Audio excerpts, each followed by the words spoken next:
This episode of Android Q&A is brought to you by Norton Security. So you've been surfing the interwebs, enjoying your I can has cheeseburger puppy pics when you have a thought. I think I'll check my Match.com account to see if that Russian hottie has responded to my love poem. Yeah, you're gonna be perfect for each other, but when you log in, you realize your password doesn't work. And while you're at it, you notice that your credit card's being used to buy dead rats for someone's pet boa constrictor. Now, you, my friend, are up Poop Creek without a paddle. What to do, what to do. So here on Android Q&A, I try and cover topics that affect as many of us as possible. And when it comes to large-scale data breaches, it affects a lot of us. In September, Home Depot confirmed that hackers had broken into its in-store payment system and stole the credit card numbers for as many as 60 million customers.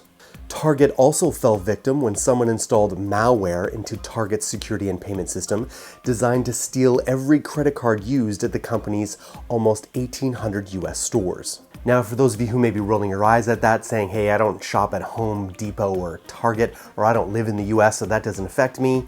Do you have a Steam account? I know a lot of you are gamers. Well, Steam has had their own problems too.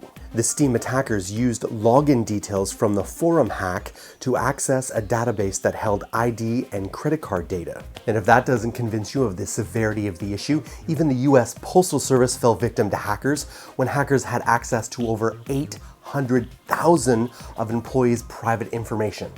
Those hackers aren't too smart though, because you never mess with the mailman. Now, a recent survey done by creditcards.com found that 45% of users polled said that they would definitely not or probably not make purchases at retailers that had known security breaches.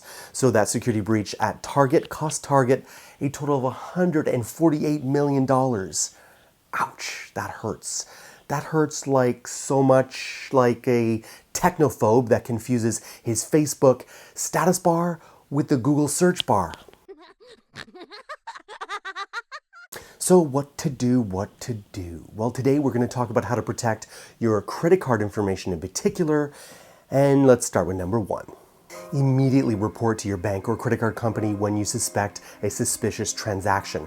You're much more likely to successfully plead your case if you have reported the transaction soon after the transaction happened. If you've waited weeks or months, it's much harder to make the case that that is a fraudulent charge and not a legitimate one on your behalf. Now, I am questioning this because the Consumer Financial Protection Bureau in the US claims that if your credit card number is stolen but not the actual physical card, you're not responsible for those fraudulent charges. But how do they know what a fraudulent charge is by just taking your number? Unless, of course, the fraudulent charge is in a different part of the country or a different part of the world, how do they really know? I don't know about that one. What do you guys think in the comments? So number two, be wary of anyone trying to contact you via email or phone to, quote, verify your personal account information. Companies like eBay and Amazon, reputable web properties, don't do this. So watch out for this. This here is an authentic eBay login URL. It's real and legitimate.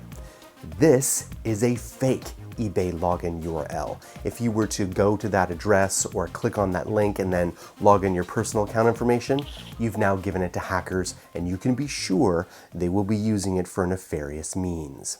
So you have to be really careful that the URL that you are going to is an authentic one.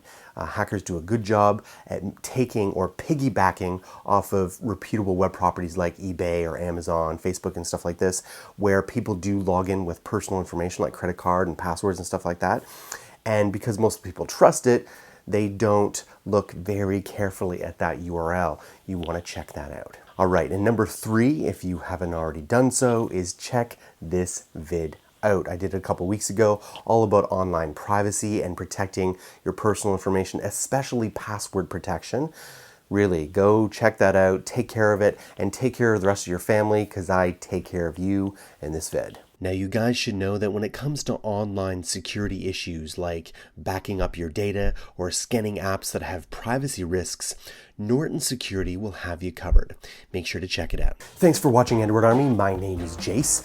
I would love to connect with you right here on Google Plus or Twitter. I read all my comments, replies, pretty much everything, and I respond to as many as I can.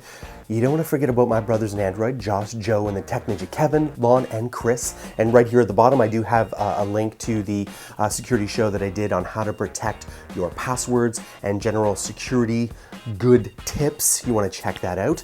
And if you have any questions, please put them in the comments below. I will read them. I shall see you next week on Android Q&A. This episode of Android Q&A is brought to you by Norton Security.